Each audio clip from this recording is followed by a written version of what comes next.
What are the benefits of Yoruba nation? 1. Our Yoruba identity. We will get our original and God-given Yoruba identity back. We are Yoruba citizens. We are not Nigerian citizens. 2. Our Yoruba language. We will revive our Yoruba language back. This will help in restoring our culture and heritage. Language is our secret codes of communication in our everyday lives. Our kids will be encouraged to speak our language in schools and not be ashamed to speak it. 3. Our passport. We will have our own Yoruba passport. We will be Yoruba citizens and not Nigerians. Other countries now see Nigerians as a terrorist. We are not Nigerians and we are not terrorists. 4. Our currency. We will be able to print our own Yoruba currency with more value. 5. Our resource control. We will be able to control and manage our own almighty God-given resources. 6. Our constitution. We will write our own Yoruba constitution which will define our system of government. The Yoruba parliamentary government. All our kings will function independently and their post will be ceremonial to maintain our culture and traditions. Newly appointed politicians will have to visit the royals for traditional/ceremonial blessing. This way, our kings will earn their respects. 7. Yoruba Prime Minister. Will be invited by the House for questioning/discussion on the state of the economy every week by oppositions. 8. Judiciary. We will have our own Yoruba judiciary system where human rights will be respected. 9. Our security. We will be able to manage the security of Yoruba land. We control our army, navy, air force, police, secret agents, and other security agencies. 10. Immigration. We will be able to manage our immigration systems, whereby we will only allow people with genuine and good intentions to enter into our country. Anyone who violates our laws will be removed through deportation. 11. Our ports. We will be able to manage all our airports, seaports, and land port/borders. Hausa/Fulani will not be able to close our borders anymore. We will also have our Yoruba airways and construct dry port if need be. 12. Our medical care. We will be able to build our medical healthcare system that will be free and effective. 13. Our education. There will be free education for pupils from primary school to secondary school. University loan/grants will be available. 14. Resurrection of Chief Awolowo's Western Region industrial projects. The resurrection of these projects will help to create jobs and end poverty. 15. Yoruba Football Premier League and other sports. Many Yoruba youths are football lovers and full of energy. We will invest in this area to help develop their football career.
ṣeun púpọ̀ yín bàbá àtẹ̀yìn ìyá wa a dúpẹ́ lọ́wọ́ yín gbogbo ẹ̀yin wa nílé akínyìn pé ẹ káàbọ̀ sórí ètò lálẹ́ tòní lẹ́ẹ̀kan sí gẹ́gẹ́ bí àṣà àti ìṣe wa lọ́dọ̀ tí wọ́n bí aago 12 kù ìṣẹ́jú mọ́kànlá ó kù ìṣẹ́jú 9 ẹnu mi aago tàdé sí orí ètò ní alẹ́ tòní ẹ má bínú pé ó ṣe díẹ̀ kí a tó gorí afẹ́fẹ́ kí gbogbo ẹ̀ lè dáná ní kó lè jọra wọn dáadáa ẹ ṣeun púpọ̀ akínyìn ẹ káàbọ̀ sí orí ètò akínyìn gbogbo ẹ̀yin onílé àti àlejò ọmọdé àti àgbàlagbà ọkùnrin àti obìnrin gbogbo ẹ̀yin ẹ̀gbọ́n àti bàbá àtẹ̀yin ìyá mi pátápátá nílé.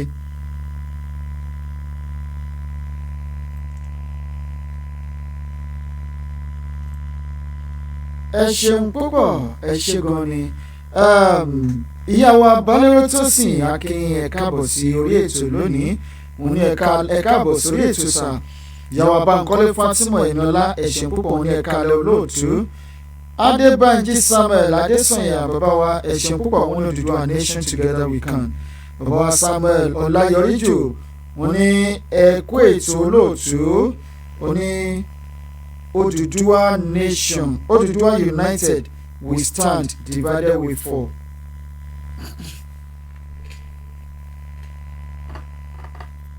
Akin pé ẹ tún káàbọ̀ sí orí ètò lẹ́ẹ̀kan sí lórí ìkànnì ìjìnlẹ̀ rédíò lórílẹ̀‐èdè Turkey nílùú Istanbul níbẹ̀ la fi ìkàlẹ̀ sí tí a ti ń dábẹ́nu tí a ń rọ̀ bí òwe èmi ọmọ yín ọ̀rẹ́ yín olólùfẹ́ yín ìjìnlẹ̀ Marcus apèdèbáyé gbogbo ilẹ̀ Turkey yín náà rèé Guru Maharaji adẹ́rìn pòṣùnú akínyìn ẹ ṣé gan ni Ọlọ́run ọba a máa bùkún gbogbo wa a máa ràn wá ṣe o àní ṣéètì àní ṣíṣe ní àní fi ọ̀pá tilẹ̀ níbòjẹ́ bọ ẹ ṣeun púpọ̀ lálẹ́ tòní ẹ̀yin bàbá wa àtẹ̀yin ìyá wa lẹ́ni pé ibi tí a bá roko sí ibẹ̀ ni à ń fàbọ̀ sí ìjìnlẹ̀ ẹ̀fọ́ ní ẹ káàbọ̀ sórí ètò olóòtú bàbá Marcus apèdègbàyè gbogbo Turkey Guru Maharaji adẹ́rìn pòṣónú Mr Sport ẹ kú iṣẹ́ takuntakun odò àgbèwá àmì àṣẹ Èdùmàrè ẹ ṣeun púpọ̀ sà God bless you ẹ ṣàgbà wá bí a ṣe rí ó lè má rí bí ó ṣe yẹ kó lọ́dọ̀ tí yín ṣùgbọ́n ẹ ṣàgbà wá bẹ́ẹ̀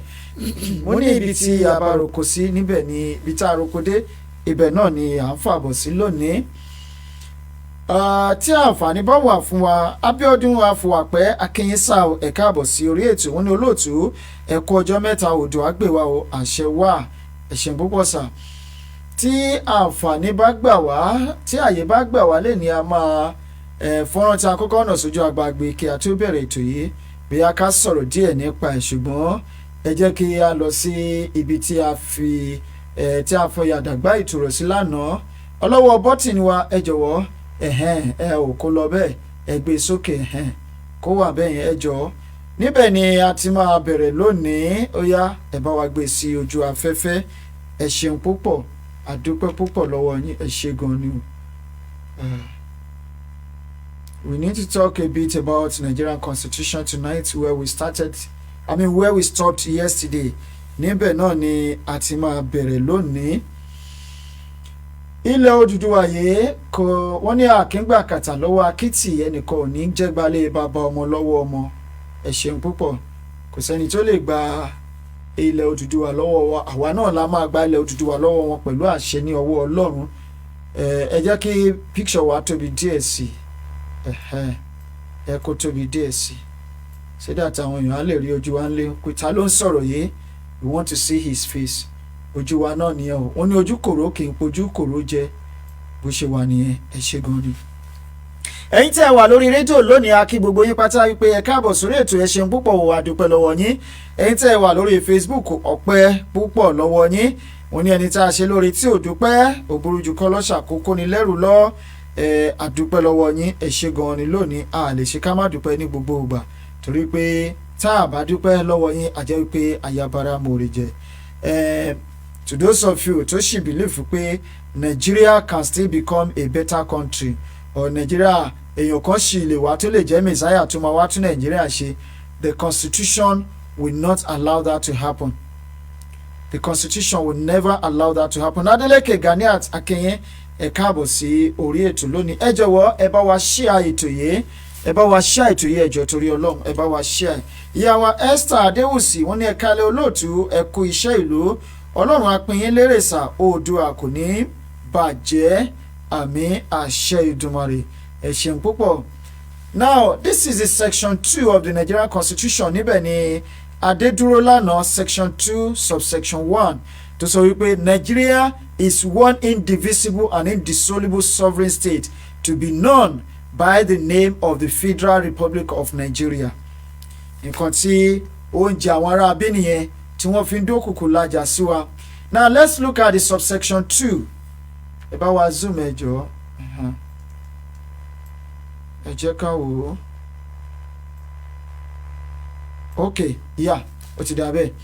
Now section 2 subsection 2 of the Nigerian 1999 Constitution, military constitution or unitary constitution tí wọ́n sọ di federal constitution. Wọ́n ní Nigeria shall be a federation consisting of states and a federal capital territory.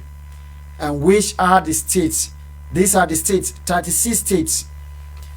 Anything tí èèyàn bá ń ṣe láyé tó bá ti ń restrict ara ẹ̀, the person cannot go beyond that level. But I don't know, maybe you are seeing this from another perspective other than mine. But according to bẹ́ẹ̀ mi ṣe ń rí tí mo ṣe ń wò ó, ẹ bá wa share. The numbers of the viewers on this program tonight are gradually dropping. Wọ́n drop, wọ́n reduce. Ẹ jọ̀ọ́ ẹ bá wa share, ẹ bá wa share ètò yìí lónìí. Please ẹ bá wa share. Wọ́n ní there shall be 36 states in Nigeria. That is to say, these are the states: Abia, Adamawa, Akwa Ibom, Anambra, Bauchi, Bayelsa, Benue, Borno, Cross River, Delta, Ebonyi, Edo, Ekiti, Enugu, Gombe, Imo, Jigawa, Kaduna, Kano, Katsina, Kebbi, Kogi, Kwara, Lagos, Nasarawa, Niger, Ogun, Ondo, Osun, Oyo, Plateau, Rivers, Sokoto, Taraba, Yobe, and Zamfara. There are some things, that is section 3 subsection 1. There are some things mo fẹ́ kí a take note lórí Nigeria Constitution lẹ́ni. This is where I'm going. Ó possible ká bá lè yànnà náà gbogbo ẹ̀ fún wa tán, but there are some points, vital points that I want us to just quickly look at. Section 3 subsection 2 ní each state of Nigeria named in the first column of part 1 of the first schedule of this constitution, which is under section 3 subsection 1. Under section 3 rather, one shall consist of the area shown opposite thereto in the second column of that schedule, which is this schedule. Now, the headquarters of the governor of each state shall be known as the capital city, yes, of that state, as shown in the third column of the said part 1 of the first schedule opposite the state named in the blah blah blah. The federal capital territory, blah blah blah. The provision of this constitution, part 1 of chapter Kiniko, therefore shall, in relation of the federal capital territory, Abuja, have effect in the manner set out thereunder.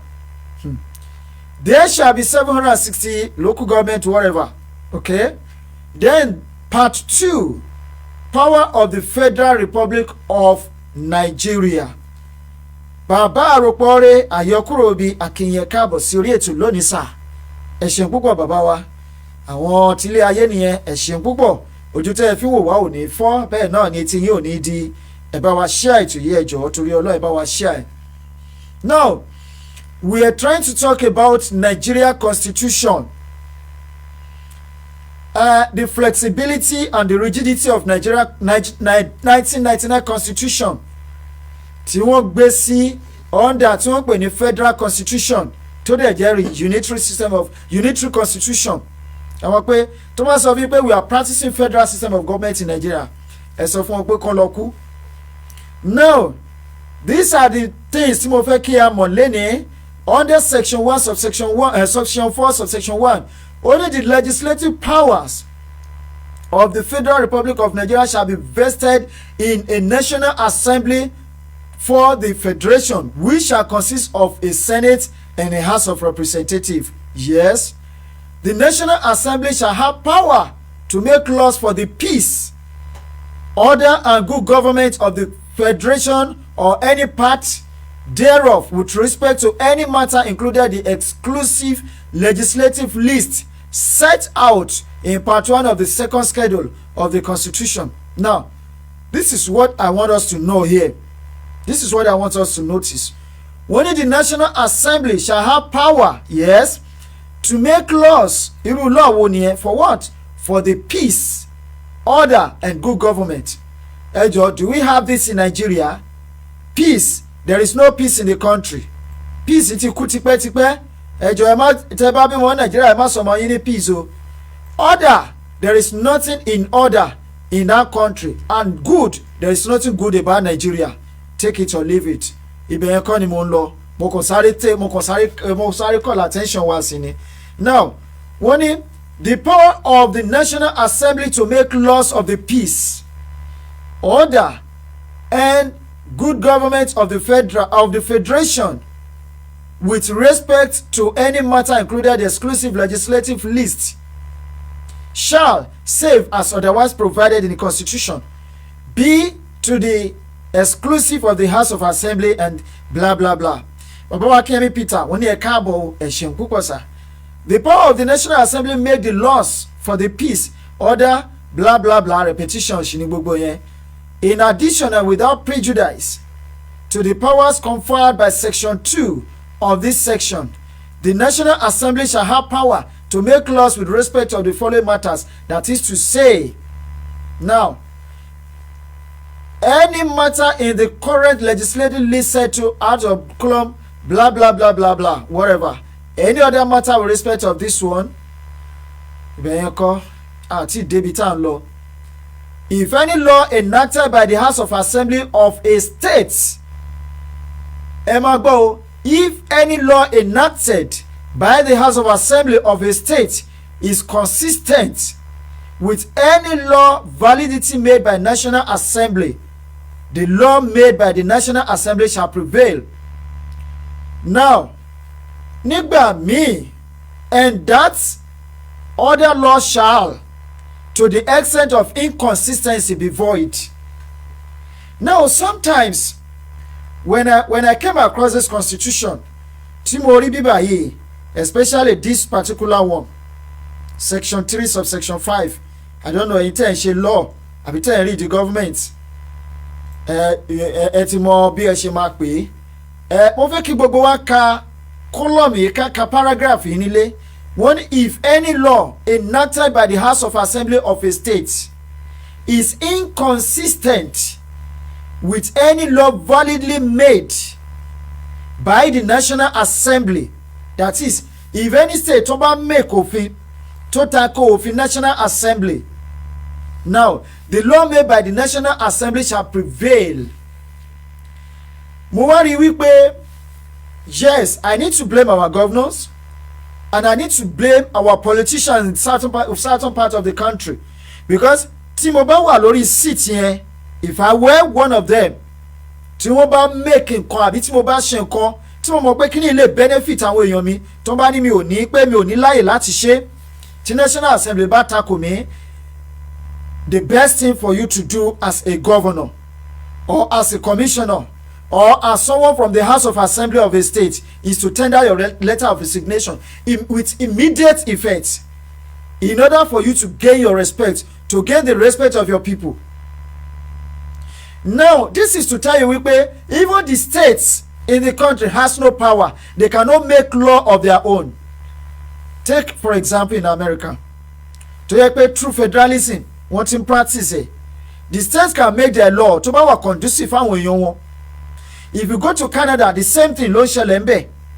The states has their own security outfits, but that cannot happen in Nigeria. Wọ́n dẹ̀ sọ pé I'm practicing federal system of government in Nigeria. That is to tell you wípé we cannot go anywhere with this current constitution tí Nigeria tí tó ń rule Nigeria pẹ̀lú èyí o, Nigeria cannot go anywhere. Kò sí even kí ẹnjẹ Gabriel kó wá látọ̀run kó lóun fẹ́ govern Nigeria, kò lè wá kó succeed láíláí. Ẹ má jẹ́ ká túnra wa.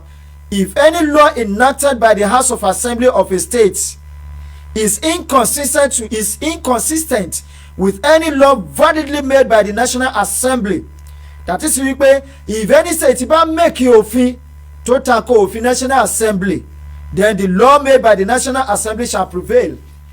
Tí state bá ní pé we don't want Fulani in our land. In my state, I don't want Fulani in my state. The National Assembly bá ní pé everybody has right to live anywhere in Nigeria. And ẹ má gbàgbé, take for example, wọ́n gbé epo láti Niger Delta, wọ́n fà á lọ sọ́dọ̀ wọn, gas everything, wọ́n fà á lọ sọ́dọ̀ wọn lọ sí North Africa. Wọ́n ní the oil belongs to the Federal Republic of Nigeria. But in Zamfara, wọ́n ní gold ń bẹ, wọ́n ní àwọn làwọn ní gold. It belongs to us. It doesn't belong to the Federal Republic of Nigeria. And the Federal Republic of Nigeria, wọ́n dẹ̀ lajú wọn sílẹ̀ wọ́n wò ó. And you are telling me wípé a wà ní under the same country.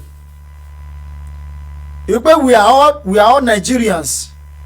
Èèyàn tó bá ṣì ń ru eléyìí lọ́kàn pé we belong to the same nation. In fact, ó ń deceive ara ẹ̀ ni. Now, and that other law, that is law made by those states or by that particular state, shall to the extent of inconsistency be void. That is wípé wọ́n máa fagilé ni. That is Nigeria. But we are sick and tired of this. Now, let's go to section 6. I mean, subsection, is this section 6 or section? Okay, yeah. Okay. Anyhow, let's go to number 6. The legislative powers of a state of the federation shall be vested in the House of Assembly of the state. Yes. Now, the House of Assembly of a state shall have power to make laws for their peace, order, and good government of the state or any part thereof with respect to the following matters. That is to say, A. Any matter not included in the exclusive legislative list set out in part 1 of the second schedule to this constitution. Now, that is wípé you can only make law tó máa suit àwọn ènìyàn ẹ, tó máa jẹ́ kí atmospheric condition of that state, of your own state, kó wà conducive fáwọn ènìyàn ẹ, if tí kò bá tako a law tí House of Senate and House of Representative ní federal level to bá make, and you say we are practicing federal system of government in Nigeria, you are deceiving yourself. I'm sorry. One A. B. Any matter included in the current legislative list set out in the first column of part 2 of the second schedule to the constitution to the extent prescribed in the second column opposite thereto, and any other matter with respect to which it is empowered to make laws in accordance with the provision of this constitution. Nigeria, I hail thee. Nigeria, I hail thee. Once again, Nigeria, I hail thee. My fellow Nigerians, my fellow Oduduans and my fellow Biafrans, this is the time to say no to this constitution. This is the time to say no to this country. At least, both just only this place alone, this particular paragraph is enough. Let's lay emphasis on. We are tired of this country. Because no matter how hard, no matter how holy you are, when you get to that seat, gbogbo nǹkan tó ní pátápátá will be paralyzed. Wọ́n máa jeopardize gbogbo effort láti make Nigeria to become a great country. Because Nigeria is a country tó yẹ pé wọ́n ní ojú wọn òfin ríran, wọ́n létí wọn gbọ́ràn, wọ́n lẹ́nu wọn lè sọ̀rọ̀.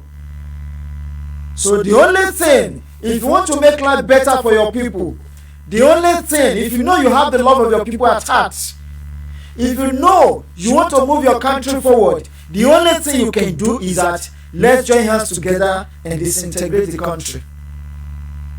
Anything besides that, you are just deceiving yourself. Unless you are going there to make money, you are going there to enrich your pockets. But if you are still one of them, please let me tell you this. Kò sí nǹkan tó ní ìbẹ̀rẹ̀ tí ò kí ń lópin. The time is coming when an end will come to all this stupidity of the highest order táwọn olórí wa ń practice in Nigeria. A time is coming tí gbogbo àwọn oníjẹkújẹ àwọn olórí burúkú yìí tá a máa wá wọn then there will be nowhere to be found.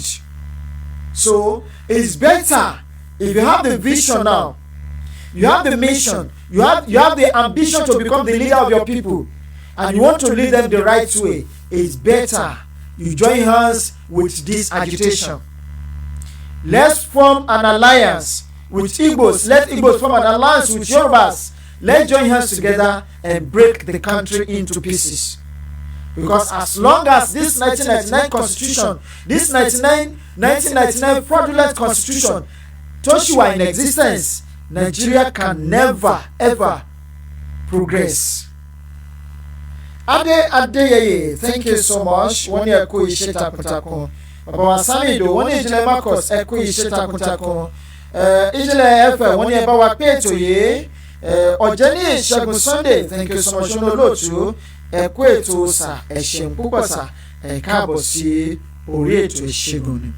Now, Yàwá Bákàrẹ̀ Táíwò Hussein, wọ́n ní ẹ kú ètò olóòtú. Ọlọ́run yóò máa fún yín ṣe, àmì àṣẹ Èdùmàrè. Nàìjíríà kì í ṣe orílẹ̀-èdè tó lè ní ìtẹ̀síwájú. Èjìdè Àjọṣe, wọ́n ní ẹ̀ka alẹ́ olóòtú, ẹ ṣeun púpọ̀ mà, àdúpẹ́ lọ́wọ́ yín. Orílẹ̀-èdè Nàìjíríà kì í ṣe orílẹ̀-èdè tó ní prospects. Orílẹ̀-èdè Nàìjíríà kì í ṣe orílẹ̀-èdè tó ní future. Bàbá Sami Ìdòwú ní olóòtú, ẹ kú ètò ìlú. Bàbá wa Gbèjà mi Ọlọ́run, wọ́n ní you are doing great. You are doing a great job, brother. Ẹ ṣeun púpọ̀ sà. God bless you.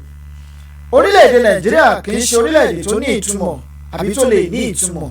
Ká má wulẹ̀ parọ́ tanra wa. Tẹ́ bá fẹ́ orílẹ̀-èdè tó ní ìtumọ̀ tó tún lè ní ìtumọ̀, ẹ jẹ́ káwa ó dúró náà. Gbogbo ẹ̀yin tẹ́ ẹ sọ pé orílẹ̀-èdè Yorùbá tá a bá dá dúró kí la fẹ́ jẹ, kí la fẹ́ ṣe ní Yorùbá òkú bí a ṣe máa ń sọ. We still keep saying this.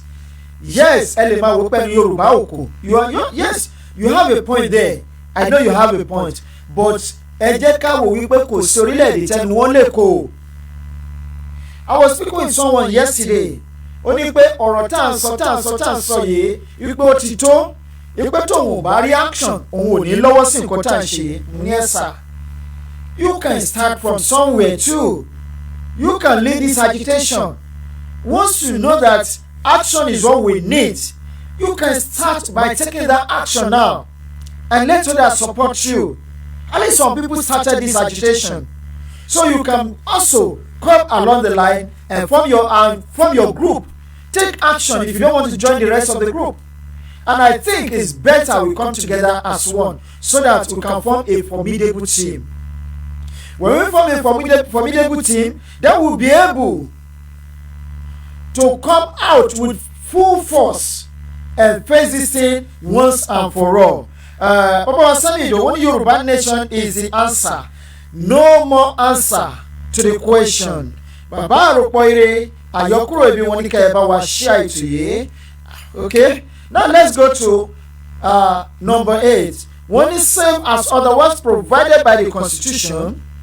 The exercise of legislative powers by the National Assembly or by a House of Assembly shall be subject to the jurisdiction of courts of law and of judicial tribunals established by law. And accordingly, the National Assembly or a House of Assembly shall not enact any law that owns or purports to own the jurisdiction of a court of law, or of a judicial tribunal established by law. Sherry, this is purely on paper, but not in the real life, because orílẹ̀-èdè yìí kọ́ ni àwọn ilé ẹjọ́ máa ti dájọ́ pé ẹ tú ẹlẹ́wọ̀n sílẹ̀ tá a sì ní pé àwọn ní ìkọ̀kọ̀ ẹ̀sùn kan tó sì rọ̀ mọ́ pé àwọn ò lè tú sílẹ̀. This is a country whereby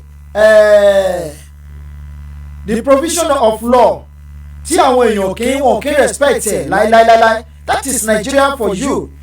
Now, Baba wa Abiodun Afuapẹ, wọ́n ní the only solution is to disintegrate from this camp country called Nigeria. Ọlọ́run ní jẹ́ àbáwọn Nigeria. Èjìdí Àjọṣe, wọ́n ní God bless you all for sharing. God bless you for sharing this program. I really appreciate you for sharing this program tonight. ẹ̀yin èèyàn wa mo fẹ́ kí a jókòó lénìí.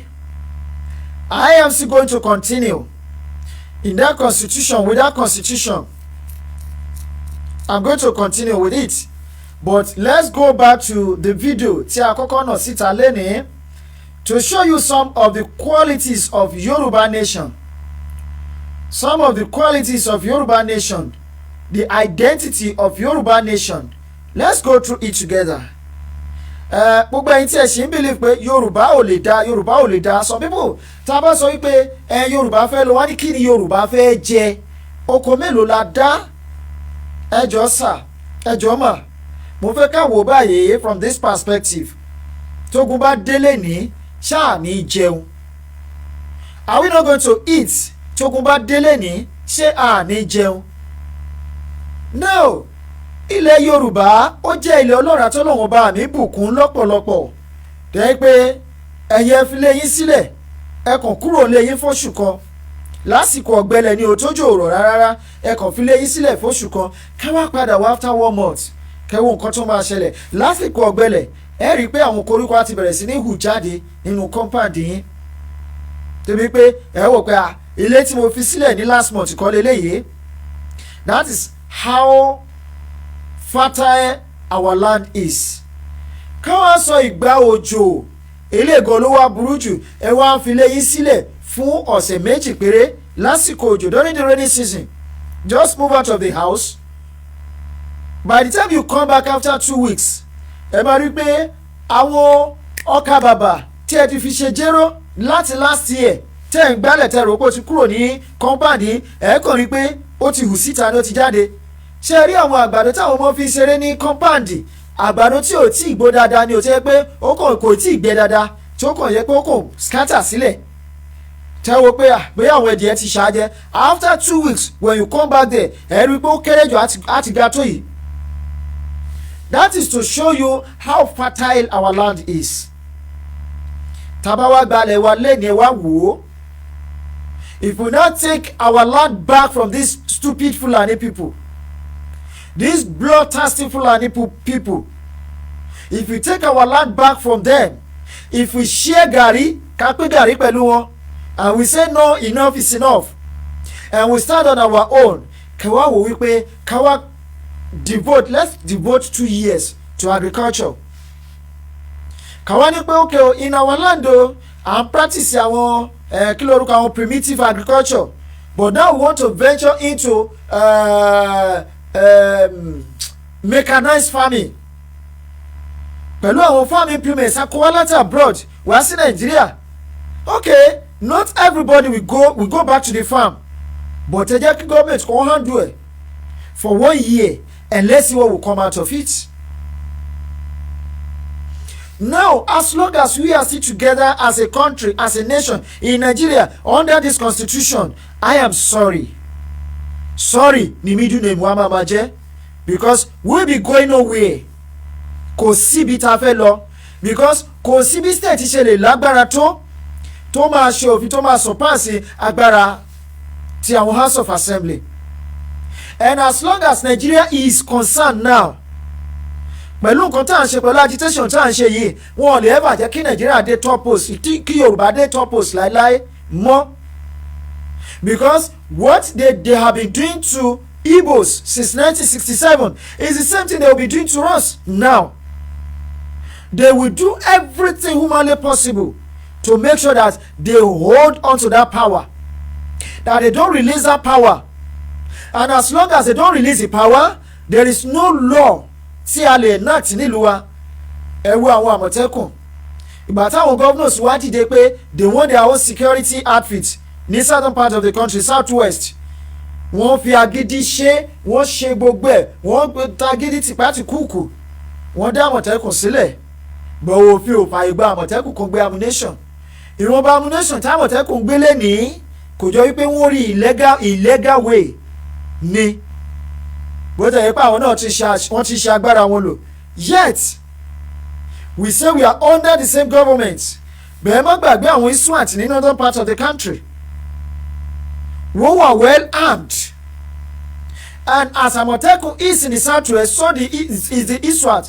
I became a man in the northern part of the country. And you are telling me that we are under the same country. They have the power to make law over there, but we don't have the power to make law in our land. It's better Tabashinsu Kaji. Can someone wake us up now? Please, from this slumbering. We are at this and we are snoring. Please, can someone wake Yoruba and Igbos up? We need to wake up now and say no to this stupid constitution.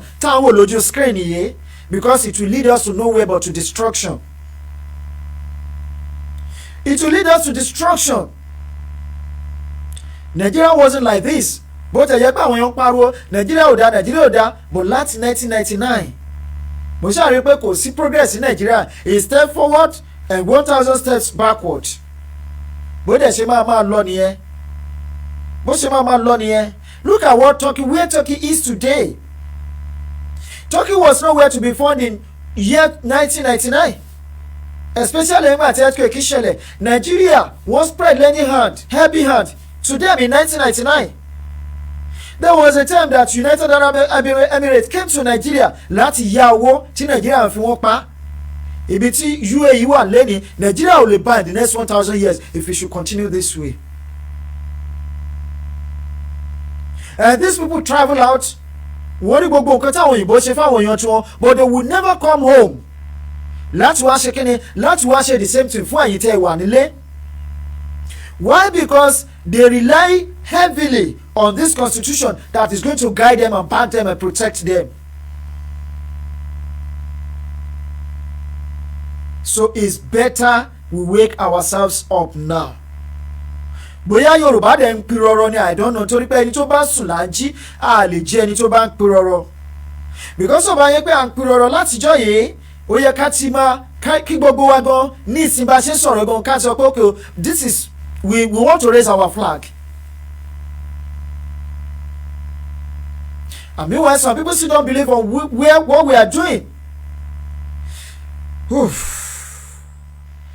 Àwọn kan wá ní ó fi Bàbá wa Abiodun Afuapẹ wọ́n ní another solution is to break the bad covenant between UK and Nigeria because they are the backbone to northern leaders.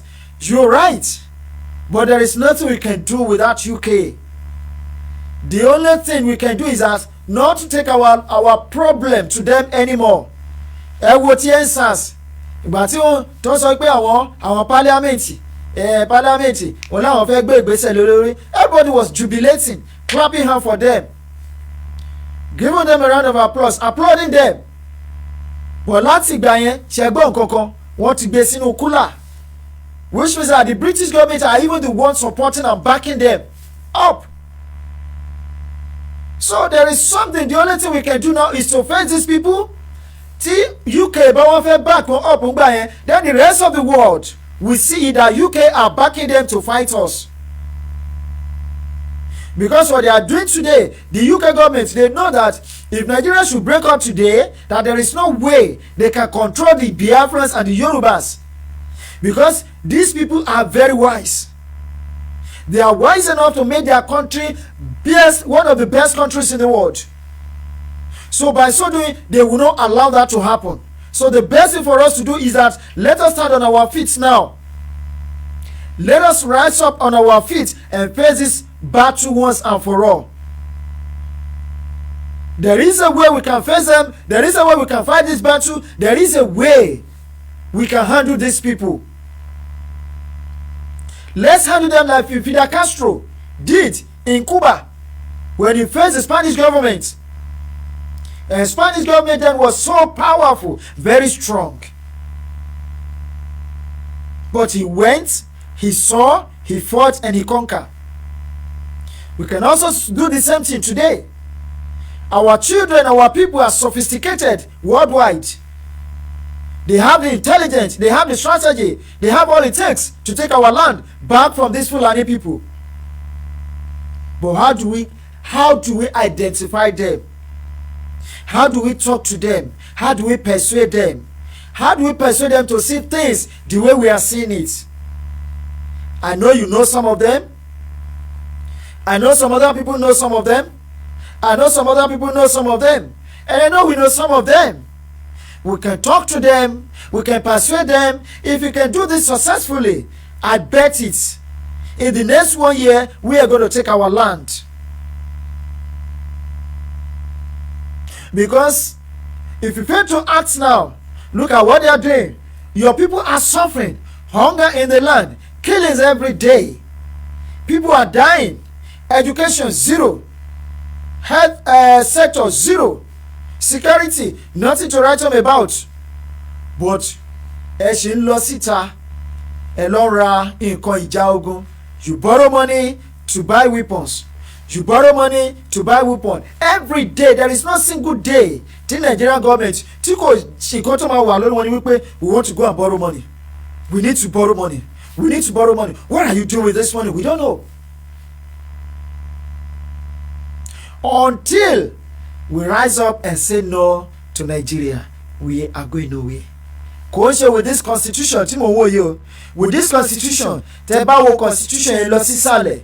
In fact, ẹ máa ké wípé and we be successfully wọ́n ti destroy future Nigeria. Wọ́n ti destroy successfully wọ́n ti destroy future Nigeria. But we can still revive ourselves today now because Nigeria is not completely dead. Lóòótọ́ Nigeria ti wà ní kọ́mátò. The only thing we need to do now, that the only solution to the problem now is let's divide the country.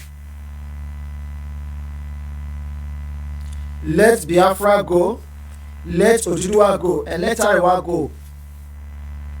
If the middle belt want to go with them, let them go. And if they don't want to be part of them, then they should also form their own country.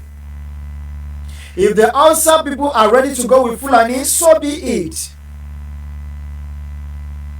And if they want to form their own country, yes, they should do that. Go ahead and do it. But let the Yorubas and the Igbos, let's come together and fight the Nigerian government.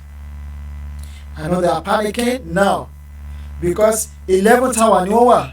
Wọ́n panic seriously torí ẹlẹ́sẹ̀ rí wọn tí wọ́n fífi jẹ́tì tó lọ́ọ́ ra nǹkan ìjà ogun wọ́n rọ̀ṣẹ̀ wọlé but aṣọ ò bọ́mọ yẹ mọ́ ọmọ tí nù òwò wọjà. But our viewers are home. As I keep saying it, and I will continue to say it, there is a way you can intervene in this matter. You don't want to come outside and show your face. There is a way you can go about it. There is a way you can go about it. If you know someone that is so powerful, if you know someone that is good scientifically, a sound scientist, a sound soldier outside the country, please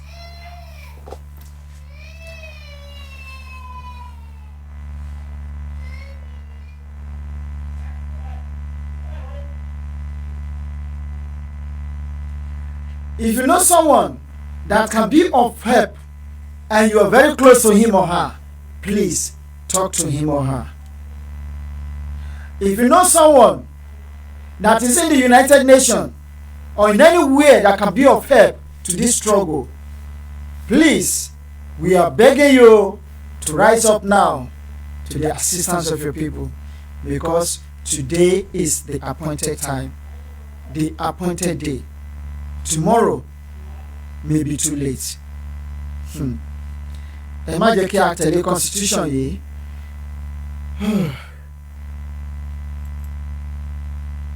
What are the benefits of reorganization? 1. Our Yoruba identity.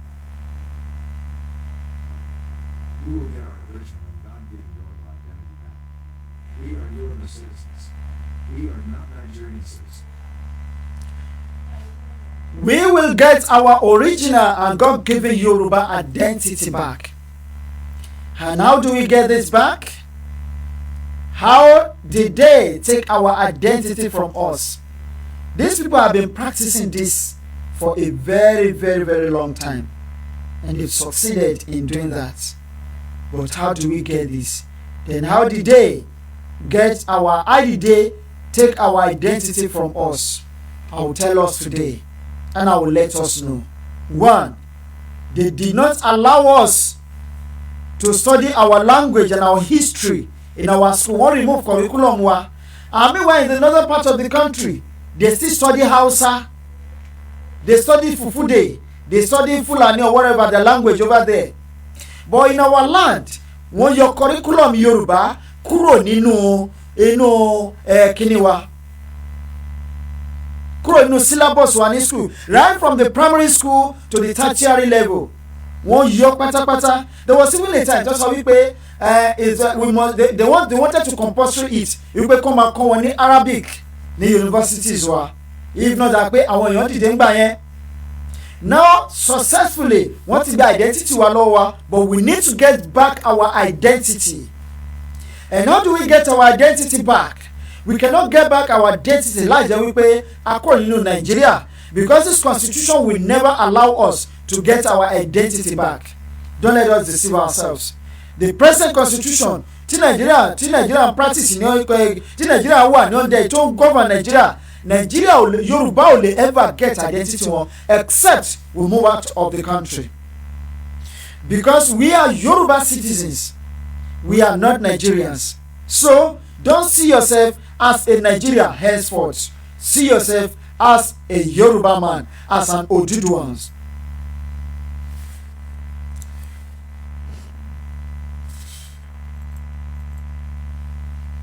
What are the benefits of Yoruba nation? 1. Our Yoruba identity. We will get our original and God-given Yoruba identity back. We are Yoruba. In those days, yes, a lè máa wo pé ẹ wo yìí ní ayé ọjọ́ yẹn ayé àwọn bàbá wa ni, ṣùgbọ́n ẹ má gbàgbé nílẹ̀ Lárúbáwá bí wọ́n ṣe ń kí àwọn àgbàlagbà àbí wọ́n ṣe ń kíra wọn láti ìgbà yẹn kò tí ì yí padà. Gbogbo àwọn orílẹ̀-èdè ló ní culture tiwọn, gbogbo orílẹ̀-èdè gbogbo ẹ̀yà pátápátá ló ní culture tiwọn. Ẹ̀yà Yorùbá yàtọ̀ sí ti Ìgbò, tí Ìgbò yàtọ̀ sí ti Hausa. Àwọn Chinese bọ́n ṣe ń kíra wọn láti ìgbà yẹn, láti ìgbà wáṣẹ̀ náà ṣe ń kíra wọn, kò sí tó bá dín bẹ́ẹ̀. Wọ́n máa ń pe kíní kan ní àyálò, èdè àyálò wà, àṣà àyálò wà, kò sí tó burú bẹ́ẹ̀. Tá a bá ní èdè àyálò àbí a ní àṣà àyálò, kò sí nǹkan tó burú jù bẹ́ẹ̀. Ṣùgbọ́n ká wá gbé èdè àti àṣà aláṣà ká gbé lé orí àṣà tiwa, ó jẹ́ nǹkan tí ó burú jáì. Ọ̀làjú là ń pè, òun náà ló balẹ̀ ayé wa jẹ́ débi tá a wà yìí. Tọ́mọ ò lè dọ̀bálẹ̀ kó kí bàbá ẹ̀ mọ́, ọmọ ò lè kúnlẹ̀ ẹsẹ̀ méjèèjì kó kí ìyẹ́ ẹ̀, eléyìí lágbára. These are some of our identity. Kọ́mọ Yorùbá máa sọ Yorùbá kó máa sọ wípé èdè ara oko vernacular language. Bẹ́ẹ̀ kẹ̀dẹ̀rẹ́ kò sí orílẹ̀-èdè tẹ́ lọ in the whole world tí wọ́n ní local language wọn. Local language wọn ni wọ́n fi ń communicate ní school. Tẹ́ bá wá sí Turkey, wọ́n á sọ Turkish. Òun náà fi ń bá àwọn ọmọ wọn sọ̀rọ̀. If you go to Germany, German wọ́n fi ń bá àwọn èèyàn wọn sọ̀rọ̀. Tẹ́ bá lọ sí Holland, wọ́n máa sọ Dutch. Orílẹ̀-èdè gbogbo orílẹ̀-èdè. If you go to France, wọ́n sọ French. Tẹ́ bá lọ sí UK, wọ́n sọ English níbẹ̀. Kò sédè míì tí wọ́n sọ ju èdè wọn lọ. So why tàṣí wá sọ identity wa nù? This is part of our culture. We need to get it back. We are not Nigerian citizens. 2. Our Yoruba language. We will revive our Yoruba language back. This will help in restoring our culture and heritage. Languages are secret codes of communication in our everyday lives. Our kids will be encouraged to speak our language in schools and not be ashamed to speak. Now, tẹ́ bá wo àṣà àti èdè, inú èdè láti yọ àṣà jáde, inú èdè òun náà ni a ti yọ àṣà jáde. No wonder tí àṣà wa ṣe mẹ́hẹ, nítorí pé ìgbà tí ẹ pé èdè wa gan ó ti di àfìsẹ́yìn tí eégún fi aṣọ. Torí náà àṣà wa láti sọnù. Mo fẹ́ kí a quickly can rush down on this video tonight because I don't want to take much of your time. We've been hearing Koiki Media talking, Gbedu talking, all of them talking, Citizen AY talking, Baba Aropore talking, and everybody, Dara Talk Show, àwọn náà sọ̀rọ̀ lórí ọ̀rọ̀ ilẹ̀ Yorùbá. But as I keep saying, let's talk more action. Nǹkan tó yẹ kí a gùn lé lórí ní yí àyè nìyẹn. Nítorí náà, I won't take much of your time tonight. Let's quickly rush over the video. I'll be back.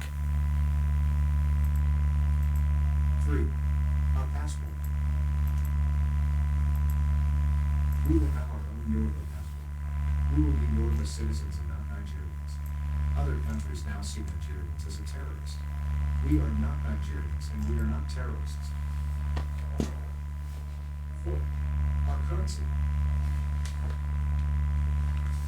We will be able to print our own Yoruba currency with more value. 5. Our resource control. We will be able to control and manage our own almighty God-given resources. 6. Our constitution. We will write our own Yoruba constitution, which will define our system of government. The Yoruba parliamentary government. All our kings will function independently and their oath will be ceremonial to maintain our culture and traditions. Newly appointed politicians will have to visit the worlds for traditional/ceremonial blessing. This way, our kings will earn their respects. 7. Yoruba Prime Minister. Will be invited by the House for questioning/discussion on the state of the economy every week by oppositions. 8. Judiciary.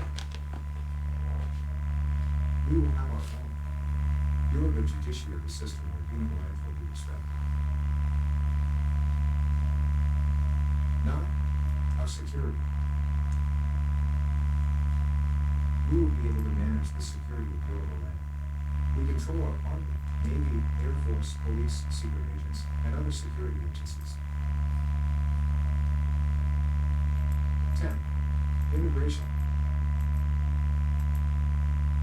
We will be able to manage our immigration systems, whereby we will only allow people with genuine and good intentions to enter into our country. Anyone who violates our laws will be removed through deportation. 11. Our ports. We will be able to manage all our airports, seaports, unmanned ports/borders. Hausa/Fulani will not be able to close our borders anymore. We will also have our Yoruba airways and construct triport if need be. 12. Our medical care. We will be able to build our medical healthcare system that will be free and effective. 13. Our education. There will be free education for pupils from primary school to secondary school. University loans/grants will be available. 14. Resurrection of Chief-of-Wales Western Region Industrial Projects. The resurrection of these projects will help the create jobs in their pocket.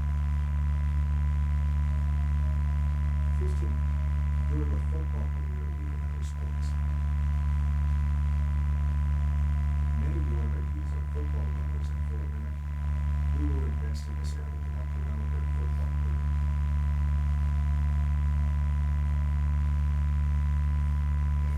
Ẹ ṣeun púpọ̀. Thank you so much for that video. Briefly, that is it. That is what is going to happen after getting our land back. By the special grace of God, very soon we are getting the land back. And let's quickly go through the messages on the screen, and then we'll be saying a good night to everybody. Abiodun Afwakpe, thank you so much. Our Mulikat Abdul Gafar, one year to sir, one thank you. Bejami Olorun, one Yorubas, please wake up now. Bawaye Totoso, one you are right, sir. Thank you so much for that round of applause. Back here, me Peter. One ọ̀rọ̀ ló máa ṣáájú kí òwúkówú tó lè dá. Yorùbá ní ọ̀rọ̀ ló yọ obì lápò. Ọ̀rọ̀ ni Ọlọ́run fi dálé ayé. So we will need to speak so that our people will try right now. Oduduwa must stand. Thank you. PD Ridwan Abolade, one true talk olóòtú Obakemi Peter. So we need to speak to that our people. We know the rights so that our people will know the right. To that our people so that they will know the right. Oduduwa will stand whatever deal like, whether they like it or not. Thank you. Gbejami Ọlọ́run wọ́n ní if Yorubas and Igbos come together, we will defeat the Fulani government and take back our land. Ẹyẹ́tọ̀ tó sàn wọ́n ní we need our Yoruba freedom fighters now. Please let's youth volunteers to defend Oduduwa land. PD Ridwan Abolade wọ́n ní please share the program. Sam Ọlá Olú Adémoyè bàbá ẹ ṣeun púpọ̀ sà ẹ káàbọ̀ sí orí ètò. PD Ridwan Abolade wọ́n ní some of location 419 government are just an animal. Wọ́n ní more knowledge to you sir, thank you so much. Balero Tosin, thank you. Abiodun Afuapẹ wọ́n ní olóòtú ọ̀nà mẹ́ta tí wọ́n fi kó wa lẹ́rú nìyí.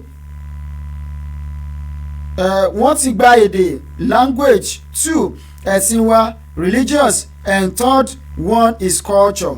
Bẹ́ẹ̀ ni òótọ́ lẹ sọ ṣùgbọ́n ṣe rí eléyìí tí ẹ sọ yìí ọ̀nà méjì la lè pín sí nítorí pé èdè tí wọ́n gbà lọ òun náà fi gba àṣà lọ́wọ́ wa torí pé inú èdè láti yọ àṣà jáde èdè àti àṣà méjèèjì ìkọ̀ọ̀kan náà ni níwọ̀n gbà tí àṣà wa èdè wa tí wọ́n ti lè gba èdè lọ gbàrà lọ́wọ́ wa wọ́n ti gba àṣà wa nìyẹn lọ́wọ́ wa ìgbà tí wọ́n ti gba àṣà lọ́wọ́ wa wọ́n ti gba ẹ̀sìn bẹ́ẹ̀ ni wọ́n ti bẹ̀rẹ̀ sí torí pé láyé àtijọ́ bó tẹ̀ yẹ pé wọ́n sọ pé Yorùbá máa ń rúbọ Yorùbá máa ń bọ òrìṣà láyé àtijọ́ síbẹ̀síbẹ̀ love ó wà láàrin Yorùbá láyé àtijọ́ torí pé àwọn ẹlẹ́sìn gbogbo ẹlẹ́sìn ìwọ tó ń bọ Ògún tí wọ́n bọ Ògún ní ìdílé ẹ̀ wọ́n á fọ́mọ fáwọn ọmọ ní Ṣàngó wọ́n á máa fẹ́ra wọn ẹni tó ń bọ Ọya á máa fẹ́ Ọlọ́ṣun ẹni tó ń fẹ́ Ọ̀ṣun á máa fẹ́ àwọn tó ń bọ Ọbàtálá àti bẹ́ẹ̀ bẹ́ẹ̀ lọ bí ìfẹ́ ṣe wà tó ń circulate nílẹ̀ Yorùbá in those days nìyẹn but today because you are a Christian I am a Muslim a lè fẹ́ra wa láéláé láyé kẹ́ ẹ tó rí family Muslim kó gbà kọ́ mọ̀ òun fẹ́ Christian àjẹ́ pé àwọn èèyàn gba wèrè mẹ́sìn ni kẹ́ ẹ tó rí family Christian kó fi àyè sílẹ̀ kọ́ mọ̀ àwọn fẹ́ Muslim ẹni tó wá láti ìdílé Muslim àjẹ́ pé wọn ò gba ẹ̀sìn ní wọn ò gba wèrè mẹ́sìn ni tí ò sì yẹ kó rí bẹ́ẹ̀ kò yẹ kó rí bẹ́ẹ̀ ẹ wo ẹ̀yin èèyàn wa this is the time to fight for our nation. Ìjẹ́ rule of law ṣé àwọn èèyàn lè honour ẹ̀ ṣé ó lè respect ẹ̀ look at what is happening in America now ṣé ó lè ever ṣẹlẹ̀ ní Nàìjíríà nítorí pé wọ́n protest èèyàn márùn kú ní tìtorí bẹ́ẹ̀ wọ́n impeach president atrocity tí ìjọba Buhari ti commit ní Nàìjíríà wọ́n commit 10% of it l'Amẹ́ríkà tí wọ́n fi impeach president. Àwọn tí a mọ̀ tí wọ́n practice true federalism nìyẹn kò ṣe ní Nàìjíríà. Nigeria is not practicing federal system of government. Do not just deceive yourself. Ìyàwó Ṣaléwá Ìyábọ̀ wọ́n ní ẹ̀kú ètò sà. Bàbá Abíọ́dún Afọ̀àpẹ́ ó di ọjọ́ tí a bá gba àwọn nǹkan wọ̀nyí padà kí a tó bọ́ lóko ẹrú. Bẹ́ẹ̀ ni ẹ̀yẹ́tọ̀ tó sọ wọ́n ní good evening sà. Wọ́n kí ẹ ṣeun púpọ̀. Adétúnjí Olóòjò wọ́n ní thank you. Bankole Fatima Enola ìyàwó ẹ̀sìn púpọ̀ ìjìnlẹ̀ fún àwọn ní ẹkú iṣẹ́ takuntakun lóòtú thank you so much we really appreciate you. It's at 16 minutes ahead of 1 a.m. here in Turkey and I think this is how we're going to draw the curtain on this program today.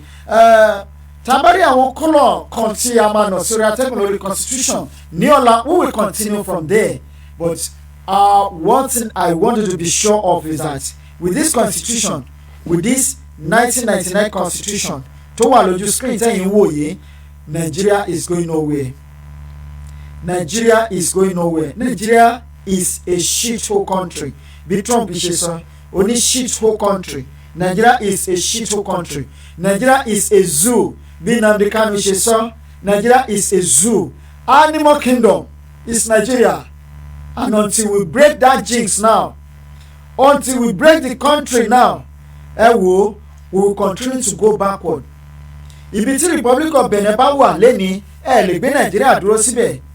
Just take for example, ìwọ mú pálí Nàìjíríà kó wá sọ fún àbúrò ẹ pé kó lọ gba pálí Republic of Benin kó wá mú Republic of Benin kó mú pálí ẹ̀ dání ẹ̀yin méjèèjì wá fẹ́ lọ síbì kan at the same time you are going into a country òun mú pálí Republic of Benin dání wọ́n mú ti even ti Togo wọ́n wá mú ti Nàìjíríà dání by the time tó máa fi pass ẹni tó wà ní Republic of Benin ìwọ sì wà lẹ́yìn wọ́n ṣàṣẹ to the pants. That is the true image of Nigeria.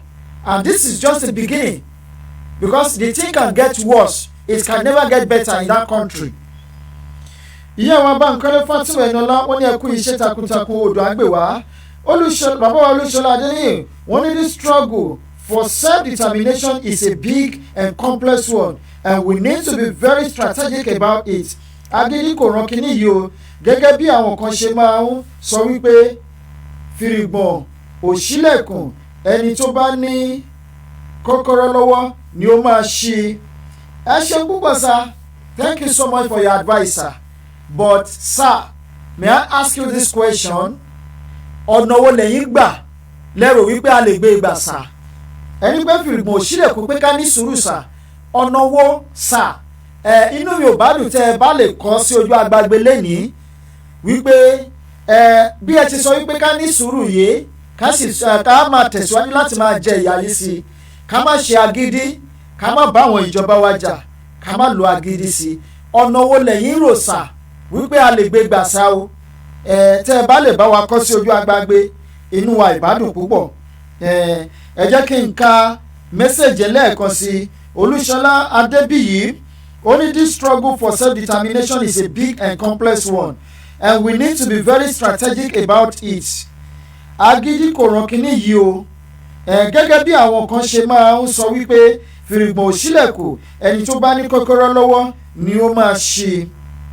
Ẹ ṣé púpọ̀, we really appreciate you sir pé strategy la máa lò, bọ́rú strategy wo? We need to know this. Thank you so much sir. Bàbá wa Abíọ́dún Afùwàpẹ́ wọ́n ní ẹ kú àtúnṣe olóòtú, Ọlọ́run yóò jà fún wa o, Ọlọ́run yóò jà fún wa, ó ti gbà. Sulaiman Yusuf wọ́n ní ẹ kú ètò, wọ́n ní thank you brother, God bless you. So bàbá wa kí a tó lọ lórí ètò yìí, bàbá wa Olúṣọlá Adébíyì wọ́n ní ká ní sùúrù, ká má jà, ká má fagídí ṣe, ká ṣáà ní sùúrù, ká má wòran. Wọ́n ní strategy ní kí a lò. Ẹ ṣeun púpọ̀, àdúpẹ́ lọ́wọ́ yín fún ojú ìwòran yín, ṣùgbọ́n ohun tó kọ sí ẹnìkan, ohun tó kọjú sí ẹnìkan, ẹ̀yìn ló kọ sí ẹlòmíì. Mo lérò wípé èyí wù mí ò wù ẹ́ ní mú kí ọmọ ìyá méjì máa jẹ nínú àwo ọ̀tọ̀ọ̀tọ̀. Bẹ́ẹ̀ ni èyí wá wù mí ò wù ẹ́, òun ló fà á tí bàbá àtọmọ òkè níyàwó kan ṣoṣo, àbí tí ọmọ ìyá méjì òkè ń fẹ́ obìnrin kan ṣoṣo, láì jẹ́ wípé bóyá ìkan kú ìkejì wá jogún ẹ̀. Lóde òní gan èèyàn jogún ìyàwó mọ̀, yóò jogún obìnrin mọ́. Obìnrin mélòó ló fẹ́ ṣubú lónìí? Ẹ wo igídá ayẹ́fò ló pọ̀ jù gbòòrò jọ. Torí náà ohun tó kọ sí ojú tó kọ sí àwọn ènìyàn kan, ẹ̀yìn náà ló kọ sí ọ̀dọ̀ bàbá wa Olúṣọlá Adébíyì. Mo understand sir, mi ò sọ pé ẹni pé ká má jà. Èmi kò sọ wípé kí a ní sùúrù, ṣùgbọ́n a gbọ́dọ̀ strategize. Okay sir, kò sí wàhálà. Nǹkan tó ṣẹlẹ̀ ni wípé à gbìyànjú láti bá yín sọ̀rọ̀ lẹ́yìn ètò sir. Bàbá wa Ògúnṣọlá Adébíyì, Facebook ID wa ní Ìjìnlẹ̀ Marcus. Ẹ máa receive message láti ọ̀dọ̀ wa ní alẹ́ yìí, bóyá a lè láǹfààní láti sọ̀rọ̀, torí wípé wọ́n ní ọgbọ́n ò kì í ṣe tẹnìkan, ọgbọ́n ò kì í ṣe tẹnìkan. Wọ́n ní tí a bá sọ wípé iná ń jó lórí omi, ẹni ká kó irú ẹ̀ wá. Wọ́n ní afọ́jú tó bá sọ pé màá lẹ̀ lóko, ó yẹ ká ti mọ̀ wípé bí ò bá sí lọ́wọ́ ẹ̀ ó ti wà lábẹ́ ẹsẹ̀. Bóyá àwọn náà tún lè fún wa ní strategy tí ó máa wúlò fún wa. Nítorí náà la ṣe sọ wípé ẹ jẹ́ kí gbogbo wa kí á parapọ̀ ká ṣe ọ̀kan ṣoṣo, gẹ́gẹ́ bí àwọn kan ṣe máa ń kọrin. Wọ́n ní ọ̀tún wẹ́ òsì jó sí wẹ́ ọ̀dọ́ ìwẹ́ ọ̀tọ́ ò já wá para wa pọ̀ o, já wá ṣe ọ̀kan ṣoṣo. Bàbá wa Olúṣọlá Adébíyì wọ́n ní òkè, ẹ ṣé púpọ̀ sà, ẹ ṣé gan ni, thank you so much fún ìwòye yín. Àgbà òní tán nílé orílẹ̀. Strategy náà la máa lò, strategy oríṣiríṣi strategy náà ló wà, oríṣiríṣi strategy ló wà. Ọlọ́run máa fún wa ṣe. Ẹ ṣé gan ni sà o, àdúpẹ́ púpọ̀ lọ́wọ́ yín. Bàbá wa Olúṣọlá Adébíyì, àgbà òní tán lórílẹ̀. Ẹ̀yin wa nílé tí ẹ ti bá wa pín ètò yìí lónìí, àdúpẹ́ lọ́wọ́ yín o, ẹ ṣé gan ni, àdúpẹ́ lọ́wọ́ yín. Ibi tó bá wá kù díẹ̀ káàtó, ẹ jẹ́ ká máa gbára wa níyànjú torí pé ọmọdé gbọ́n àgbà gbọ́n la fi dálẹ̀ Ifẹ̀ ẹnìkan ò gbọ́n tán ibi tá a bá rìn ìlú dé la mọ̀nà dé bó ṣe máa jẹ́ nìyẹn títí di ọ̀la tí a tún máa pàdé náà ẹ má jẹ́ àgbàgbé torí pé ẹni tí ó fúnni lọ́mọ ó ti parí oore o bẹ́ẹ̀ ni àwọn tí wọ́n gbé ìpolówó ọjà fún wa wọ́n ti ṣe àkójá oore bẹ́ẹ̀ ni ẹ jẹ́ ká máa fi ẹ̀mí ìmoore hàn kí a máa polówó ọjà wọn lóòrèkóòrè ń bọ̀. Change a 6-story into an 11-story today with Juice Plus. Juice Plus can activate and reactivate your healthy lifestyle. Get grinding again in your day-to-day activities and anti-total productivity. Whatever you do, Juice Plus will make all-round healthy food blend that reduces your belly fat and speed up your metabolism. Other health benefits you get at Juice Plus include increased energy, increased recovery, liver cleaning, manpower, stress and anxiety reduction, hair and nail strength, increased allergies, helps sleep better, improves skin, improves pregnancy condition, helps lose weight, inflammation reduction, and lots more. Visit http://bfm-davis.canada.juiceplus. Juice Plus. ẹ ṣeun púpọ̀ Juice Plus ẹ máa kàn sí wọn lóòrèkóòrè bàbá wa PD Ridwan Abolade ó ní Nigeria is not working again. I swear I was arrested in Nigeria because of the food. I asked for food and the husband of the woman arrested me in location 419. ọ̀gá condition Nigeria náà ló fà á torí pé kò sí ẹni tí wọ́n lè trust mọ́ kọ́lọ́n ṣàánú fún wa ẹ̀yin èèyàn wa tí ẹ bá fẹ́ ralé ẹ fẹ́ ralẹ̀ ní ilẹ̀ Odùduwà ẹ kàn sí wa mo ní àwọn ilẹ̀ kan wà lọ́wọ́lọ́wọ́ báyìí o tí àwọn èèyàn ti make enquiry fún àwọn kan wà l'Ákúrẹ́ Olóyè Mẹ́kùn ilẹ̀ méjì ló wà ń bẹ̀ nílùú Àkúrẹ́ ní Alágbàká estate ilẹ̀ méjì ló wà ń bẹ̀ ìkan wọ́n ti kọ́ dé limited ìkan wọ́n ti ṣe foundation ẹ̀ three bedroom flat méjì ó wà ń bẹ̀ ẹ kàn sí wa kí ẹ jẹ́ kí a link yín up kí ẹ ra ilé ẹ ralẹ̀ kẹ̀dí onílé lórí nílẹ̀ Odùduwà Oòduà gbé wa o ẹ̀yin tẹ́ ẹ wà lókè òkun wọn ní bí ọkọ̀ bá ròkun bó bá rọ̀ṣà á fi àbọ̀fẹ́lẹ́ bùtè kò sí bá a ṣe lè ṣètò a máa padà sílé náà ní dandan ẹ jẹ́ ká ní property nílé bàbá wa kí a tó kúrò kí ká tó ṣetán because ibi tá a wà yìí ó lè dọjọ́ kan kí ṣẹlẹ̀ o kan ní pé wọn ò fẹ́ wa mọ́ nílùú wọn ẹ̀yin tẹ́ ẹ wà nílùú Ìbàdàn ẹ fẹ́ ra lẹ̀ Ìbàdàn ilẹ̀ kan wà ní Ọ̀jọ́ ní òpópónà Ọ̀jọ́ nílùú Ìbàdàn plot of land ni wọn ti ṣe nǹkan kan sórí ẹ̀ nǹkan tó bá wù yín lẹ lè kọ́lé lórí ilẹ̀ tó tẹ́jú ni ilẹ̀ ọlọ́ra ni ilẹ̀ tí ò sí ní gẹ̀rẹ́gẹ̀rẹ́ àbí ní sí níbi tí omi wà ni nílùú Ọ̀tà bákan náà ilẹ̀ kan wà ń bẹ̀ tí wọ́n ti kọ́lé lé lórí 3 bedroom flat ni tí wọ́n ti fẹ́ǹsì ẹ̀ nínú compound yìí ó ní self-contained mẹ́ta ń bẹ̀ lẹ́yìn winners ní yànà yẹsí ẹ̀yìn winners chapel ẹ̀yìn tẹ́ yẹ pé winners ní tẹ́ ẹ bá fẹ́ lọ sílé ẹ fẹ́ lọ fún sílò ẹ̀kàn débẹ̀ ẹ ti ilé yín ni ẹ mú kọ́kọ́rọ́ kẹ́ ẹ wọlé kẹ́ ẹ sílẹ̀kùn kẹ́ ẹ wọlé kẹ́ ẹ sùn instead of tẹ́ máa sùn sínú atẹ́gùn ní sílò grand nígbà tí wọ́n bá parí kinní tán àbí tẹ́ ẹ ṣẹ̀ṣẹ̀ ń hára yín mọ́ traffic ẹ̀yin winners ni ẹ̀kàn ti wọnú mọ́tò ẹ̀ drive jáde látẹ̀yìn ẹ̀ ti jáde sílé yín wọ́n ti kùn wọ́n ti gbé gate wọ́n ti ṣe everything kì í ṣe pé bóyá ẹ fẹ́ débẹ̀ ṣẹ̀ṣẹ̀ fẹ́ náwó wọ́n ti faná sí wọ́n ti ṣe gbogbo ẹ̀ bákan náà ní Àtàn ní nǹkan bíi kìlómítà bíi mélòó kan sí winners náà ni acre of land wà ń bẹ̀ tí wọ́n fẹ́ tà báyìí ní yàjóyàjó èyí tí ẹ bá nífẹ̀ẹ́ sí ẹ kàn sí wa lẹ́yìn ètò kò ní jù báyìí lọ lónìí pẹ̀lú àṣẹ lọ́wọ́ Ọlọ́run ọba ó di ọ̀la kí a tó tún pàdé nítorí pé aago kan ó kù ìṣẹ́jú márùn-ún ṣùgbọ́n kí a tó lọ ńkọ́ ẹ jẹ́ kí a gbọ́ orin ilẹ̀ Odùduwà ó dàbọ̀.